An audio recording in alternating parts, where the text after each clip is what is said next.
6 ሰዓት በሆነ ጊዜ እጆቹን እግሮቹን በቀኖት ችንካር ሳዶር፣ አላዶር፣ ዳናት፣ አደራ፣ ሮዳስ በተባሉ በ5 ችንካሮች ቸንክረው የግርግሪት አስረው በችንካር ላይ አድርገው በመስቀል ላይ አውጥተው ወደ ሰማይ ብድግ ሲያረጉት ፀሐይ ጨለመች፣ ጨረቃ ደም ሆነች። ከዋክብት የፈጣሪያችንን ርቃን አናሳይም ብለው ከሰማይ ወደ ምድር ረገፉ። የቤተ መቅደሱ መጋረጃ ለ2 ተከፈለ።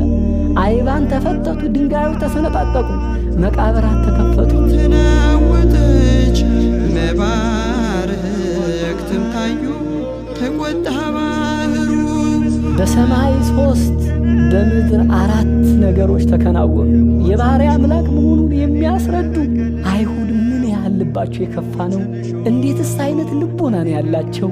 ያልበደላቸውን ያላጠፋውን ንጹሐ ባሕርይ አምላካቸውን በእንዴት አይነት ግፍ እንደሰቀሉት ግዛን ፍጥረታት ሳይቀሩ አምላክነቱን መሰከሩ።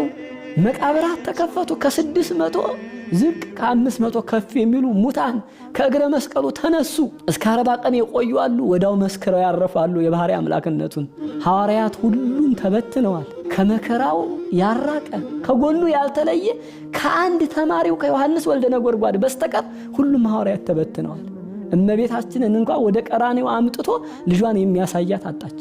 እየወደቀች እየተነሳች ቀራንዮ አደባባይ ላይ ስትሄድ ልጇ በመስቀል ተሰቅሎ በቀኖች ችንካር ተቸንክሮ አየችው።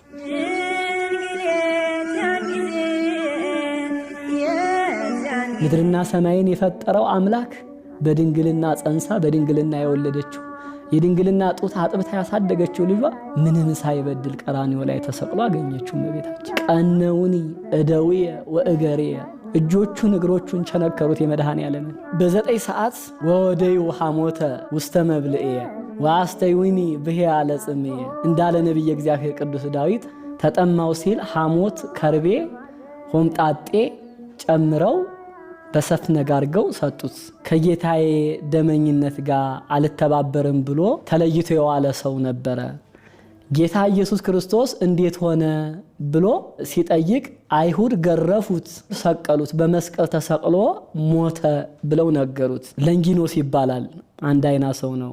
አይሁድ ያኔ አዋጅ አሳውጀው ነበር፣ ሕግ አውጥተው ነበር። ከጌታ ደመኝነት ጌታ ሲሰቀል ጌታ ሲገረፍ በናዝሬቱ ኢየሱስ ክርስቶስ መከራ ያልተባበረ ሀብቱ ይወረስ፣ ቤቱ ይፍረስ፣ ይቃጠል፣ እሱ ይገደል ብለው አይሁድ አዋጅ አሳውጀው ነበርና ከሞተማ ብሎ ወደ ቀራንዮ በፈረስ ሂዶ ሲደርስ ጌታ መስቀል ላይ ሆኖ አገኘው ማለት ነው። አንድ አይናው ለንጊኖስ በጦር የጌታን ጎን ሲወጋው ከቀይ ጎኑ ደምና ውሃ ፈሰሰ።